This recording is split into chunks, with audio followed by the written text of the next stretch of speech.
Hi guys, ഞാൻ jazz. അങ്ങനെ എപ്പോഴത്തേക്കും രാവിലെ തന്നെ എറണാകുളത്തോട്ട് പോകുമായിരുന്നു. അപ്പോഴാണ് ഒരു പണി കിട്ടിയത്. നല്ല മഴ. അങ്ങനെ കുറച്ചു നേരം മഴയെ നോക്കി അവിടെ നിന്ന്. എന്തായാലും ട്രെയിൻ പോയെന്ന് മനസ്സിലായി. മഴ കുറഞ്ഞപ്പോൾ വണ്ടി എടുത്ത് ഇറങ്ങി ബസ്സിന് പോകാന്ന് ഓർത്ത്. അങ്ങനെ വണ്ടി കൊണ്ടേ കലൂര് വെച്ച്. കഴിഞ്ഞ വർഷം ഈ സമയത്ത് ഞങ്ങളുടെ കടയായിരുന്നത്. അതൊക്കെ ഒരു കാലം. അങ്ങനെ ബസ് സ്റ്റോപ്പിൽ കുറേ നേരം നിന്ന്. കുറേ നേരമായിട്ട് വണ്ടി വന്നില്ല. അല്ലെങ്കിൽ വീട്ടിൽ പോയേക്കാന്ന് ഓർത്തപ്പോൾ പറഞ്ഞ വണ്ടി വന്നു. അങ്ങനെ വണ്ടിയിൽ ഇങ്ങനെ തോപ്പുംപടിയിൽ ഇറങ്ങാനായിരുന്നു പ്ലാൻ. ടിക്കറ്റിനാണെങ്കിൽ 64 രൂപ. ബസ്സിൽ പോണേലും സുഖം ട്രെയിനിൽ പോകണമെന്ന് മനസ്സിലായി. അങ്ങനെ തോപ്പുംപടിയായപ്പോൾ എന്നെ ഇറക്കി ബസ് പോയി.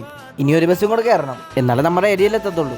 അങ്ങനെ അടുത്ത ബസ്സും കയറി എൻ്റെ യാത്ര തുടങ്ങി. അങ്ങനെ അത് കഴിഞ്ഞ് നേരെ ക്ലാസ്സിലോട്ട് പോയി. ഇന്ന് പ്രാക്ടിക്കൽ തുടങ്ങുമെന്ന് പറഞ്ഞത്. അങ്ങനെ ക്ലാസ്സിൽ കയറിയപ്പോൾ ക്ലാസ്സൊക്കെ തുടങ്ങി. അങ്ങനെ 10:30 ക്ലാസ് കഴിഞ്ഞു. ഇനി പ്രാക്ടിക്കൽ ഏതാണ്ട് 2 കിലോമീറ്റർ നടക്കണം ഇനി ട്രാക്കിലോട്ട്. അപ്പോൾ ഇതാണ് നമ്മുടെ ട്രാക്ക്. ഞങ്ങൾക്ക് ഇനി ഇതൊക്കെ അഴിച്ച് പണിയാനുള്ളത്. അപ്പോൾ ഇനി ഇതാണ് ഞങ്ങളുടെ യൂണിഫോം. അങ്ങനെ ക്ലാസ് തുടങ്ങി. 2 ബാച്ചായിട്ടാണ് class, A batch B batch. ഈ സാറാണ് പഠിപ്പിക്കുന്നത്, ഹൈ ട്രാക്കറെ. അങ്ങനെ കുറേ കാര്യങ്ങളൊക്കെ പറഞ്ഞ് വണ്ടി ഓടിക്കാൻ തന്നു. കഴിക്കാൻ വേണ്ടി പാത്രം എടുത്തപ്പോഴാണ് അറിഞ്ഞത്. ചെറുതായിട്ട് പാത്രം മാറിപ്പോയി. മുട്ടക്ക് പകരം വീട്ടിൽ ചെല്ലുന്ന ചിക്കൻ എടുത്തുകൊണ്ട് വന്നു. അങ്ങനെ അതെല്ലാം കഴിഞ്ഞ് നേരെ ട്രെയിനിൽ കയറി. അങ്ങനെ ചേർത്തലെല്ലാം ഇറങ്ങി. അവിടെ സ്റ്റോപ്പ് ഉണ്ടായിരുന്നുള്ളൂ. അങ്ങനെ കുറേ നേരം അവിടെ നിന്നിട്ട് ഒരു ബസ് വന്നു. കലൂര് വരെ 34 രൂപ. അങ്ങനെ കലൂര് ഇറങ്ങി വണ്ടി എടുത്ത് നേരെ വീട്ടിലോട്ട്.